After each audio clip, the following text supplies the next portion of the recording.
बहुत समय पहले की बात है। एक गांव में काजल बुआ नाम की एक महिला रहती थी। काजल बुआ अकेली थी, लेकिन बच्चों से उन्हें बहुत लगाव था। उनके 3 प्यारे भतीजे भतीजियां अक्सर गर्मियों की छुट्टियों में उनके पास गांव आते थे।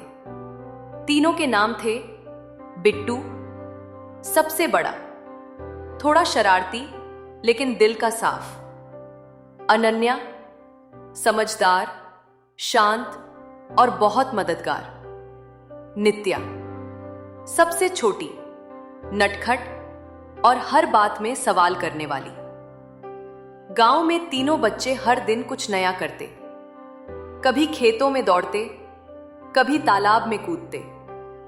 एक दिन काजल बुआ ने कहा, बच्चों, आज मैं तुम तीनों को एक खास परीक्षा देने वाली हूँ। तीनों चौंक गए। कैसी परीक्षा? बुआ मुस्कुराई। हर बच्चे को मैं एक एक टोकरी देती हूँ और तुम सबको पूरे दिन गांव में घूमकर वो टोकरी अच्छे कामों से भरनी है। बिट्टू ने पूछा, अच्छे काम? पर कैसे? बुआ बोली, खुद सोचो।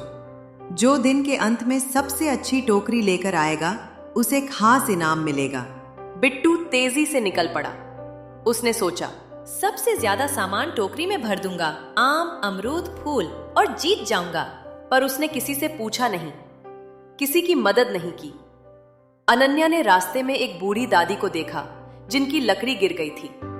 उसने दादी की मदद की, फिर एक प्यासे कुत्ते को पानी दिया। उसने टोकरी में कुछ फूल और चिट्ठियां भी रखी जिनमें अच्छे शब्द थे। नित्या सबसे छोटी थी। वो सबको देखकर पूछती रही, बुआ ने अच्छे कामों की टोकरी क्यों मंगवाई? क्या खेल में मस्ती नहीं कर सकते? लेकिन बाद में उसने एक खोया हुआ बकरा उसके मालिक को लौटा दिया और एक लड़के को गिरने से बचाया। तीनों घर लौटे। बिट्टू की टोकरी भरी थी फल, फूल, पत्ते। अनन्या की टोकरी में कुछ खास चीजें थी, एक चिट्ठी, एक पानी की कटोरी, एक मुस्कान। नित्या की टोकरी हल्की थी, पर वो खुश थी। काजल बुआ ने मुस्कुराकर कहा, बिट्टू, तुमने बहुत चीजें इकट्ठा की, लेकिन क्या किसी का भला किया? अनन्या, तुमने कम चीजें पाई, पर सबके चेहरे पर मुस्कान लाई। नित्या, तुमने खुद सवाल किए और दूसरों की मदद की। फिर उन्होंने कहा, अच्छे काम वो होते हैं जो किसी और का जीवन थोड़ा बेहतर बना दें। सिर्फ भरी हुई टोकरी से नहीं, भरे हुए दिल से फर्क पड़ता है। तीनों बच्चों को अलग अलग इनाम मिले। बिट्टू को सीख मिली कि भलाई दिखावे से नहीं होती। अनन्या को पुस्तक मिली, दुनिया बदलने वाले छोटे काम। नित्या को इंडोसी, जिसमें वह हर दिन अपने सवाल और अनुभव लिख सके।